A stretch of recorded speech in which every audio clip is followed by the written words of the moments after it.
রাজ্যের মাদ্রাসাগুলিতে শিক্ষক নিয়োগের পরীক্ষা হয়েছিল 14 বছর আগে, অর্থাৎ 2010 সালে বাম আমলে মাদ্রাসাগুলিতে গ্রুপ ডি পদে শিক্ষক নিয়োগের পরীক্ষা হয়। কিন্তু এখন 2024 সাল চলছে, এখনো পর্যন্ত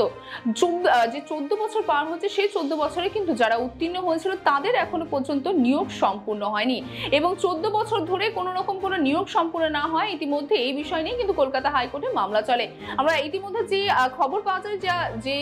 সূত্র আছে সেই সূত্র অনুযায়ী কিন্তু এখনো পর্যন্ত রাজ্যের মাদ্রাসাগুলিতে 3000 শূন্য পদ রয়েছে এবং সেই শূন্য পদগুলিতে 14 বছর ধরে কোনো রকম কোনো নিয়োগ নেই, যার জন্য কলকাতা হাইকোর্টে মামলা চলে এবং সেই মামলা কিন্তু বৃহস্পতিবারের সেই মামলায় দুই বিচারপতির ডিভিশন বেঞ্চে রাজ্যকে ভৎসনার মুখে পড়তে হয় এবং দুই বিচারপতির ডিভিশন বেঞ্চ কিন্তু সরাসরি জানিয়ে দেয় রাজ্যকে যে এই মাদ্রাসাগুলিতে পুনরায় যে নিয়োগ রয়েছে সেই নিয়োগের জন্য কিন্তু অতিরিক্ত কোনো সময় দেওয়া হবে না। অর্থাৎ বৃহস্পতিবার বিচারপতি হরিশ টন্ডন এবং বিচারপতি প্রসেনজিৎ বিশ্বাসের ডিভিশন বেঞ্চে কিন্তু এই মামলাটা ওঠে এবং সেই মামলায় কিন্তু এই দুই বিচারপতি এই নির্দেশ দেওয়া হয় যে রাজ্যকে এই নিয়োগের জন্য আর কোনো রকম কোনো অতিরিক্ত কিন্তু সময় দেওয়া হবে না। মূলত মামলাকারীদের আইনজীবী জানান যে বেশ কয়েক বছর ধরেই কিন্তু মাদ্রাসা সার্ভিস কমিশন এই নিয়োগ নিয়ে টানাবহাল করছে। অন্যদিকে মাদ্রাসা সার্ভিস কমিশন থেকে কিন্তু তারা আদালতে জানায়ছে তারা পুরনো যে নিয়োগ প্রক্রিয়া সেই নিয়োগ প্রক্রিয়াকে কিন্তু সম্পূর্ণভাবে বাতিল করে দিতে চাইছে এবং নতুন করে নিয়োগের মাধ্যমে তারা নিয়োগ করতে চাইছে, অর্থাৎ নিয়োগ পরীক্ষার মাধ্যমে তারা নিয়োগ করতে চাইছেন। যদিও মাদ্রাসা সার্ভিস কমিশনের সেই প্রস্তাবকে কিন্তু পুরোপুরিভাবে না করে দেয় কলকাতা হাইকোর্ট এবং অন্যদিকে কলকাতা হাইকোর্ট কিন্তু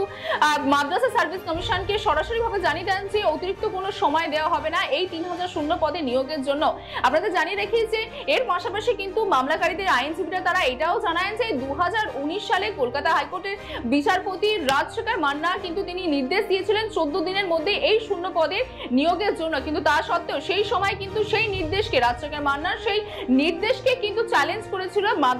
মাদ্রাসা সার্ভিস কমিশন এবং তারপরে তার একক বেঞ্চের যে নির্দেশ সেই নির্দেশকে তারা ডিভিশন বেঞ্চে নিয়ে যায়। যদিও ডিভিশন বেঞ্চে কিন্তু সেই একক বেঞ্চের নির্দেশকে বহাল রেখেছিল, তার সত্ত্বেও কিন্তু কোনো রকম কোনো নিয়োগ প্রক্রিয়া সম্পূর্ণ হয়েছিল না। অর্থাৎ সেই সময় কিন্তু তারা কোভিডের পরিস্থিতি দেখিয়ে 6 মাসের অর্থাৎ এই নিয়োগ প্রক্রিয়া কার্যকর করার জন্য হাতে 6 মাসের সময় নিয়েছিল, কিন্তু তারপরেও 6 মাস পার হয়ে যাওয়ার পরেও আবারও কিন্তু কোভিডের পরিস্থিতির বলতে পারেন এক ধরনের বাহানা দেখিয়ে তারা আবারও 6 মাসের সময় নেয়, কিন্তু তারপরেও কিন্তু কোনো রকম কোনো নিয়োগ প্রক্রিয়া সম্পূর্ণ হয়নি এবং যার জন্য কিন্তু আবার এই নিয়োগ প্রক্রিয়া নিয়ে আবার মামলা ওঠে কলকাতা হাইকোর্টে এবং সেখানে কিন্তু তারা স্পষ্টভাবে জানায় যে বারবার আর কলকাতা হাইকোর্টে নির্দেশ থাকা সত্ত্বেও মাদ্রাসা সার্ভিস কমিশনের সেই 3000 শূন্য পদে যারা 2010 সালে তারা গ্রুপ ডিতে পাশ করেছিল উত্তীর্ণ হয়েছিল তাদের এখনো পর্যন্ত নিয়োগ হয়নি। যার জন্য কলকাতা হাইকোর্টের দুই ডিভিশন বেঞ্চের বিচারপতি তারা স্পষ্ট ভাষায় বলে দেন যে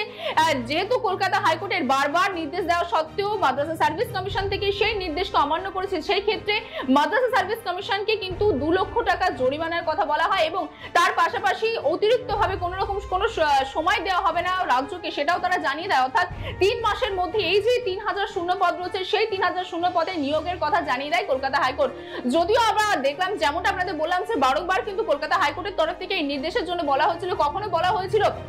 14 দিনের মাথায়, তো কখন আবার বলা হয়েছিল 6 মাস সময় নিয়ে আবার নিয়োগ প্রক্রিয়া করার জন্য, কিন্তু কোনোভাবেই কোনো রকম কোনো নিয়োগ হয়নি। অর্থাৎ 2010 সাল থেকে 2024 সাল পর্যন্ত কিন্তু টানা কোনো রকম কোনো নিয়োগ হয়নি মাদ্রাসাগুলিতে এবং আবারও নতুন করে কিন্তু কলকাতা হাইকোর্টের তরফ থেকে বলা হলো যে আগামী 3 মাসের মধ্যে সেই যে 3000 শূন্য মাদ্রাসার পদ রয়েছে শিক্ষকের সেই পদে নিয়োগের জন্য। তবে এর পরে মাদ্রাসা সার্ভিস কমিশন কোন পথে হাঁটছে, তারা কি 3 মাসের মধ্যে সেই নিয়োগ সম্পূর্ণ করতে পারবে কিনা সেদিকে নজর থাকবে আমাদেরও।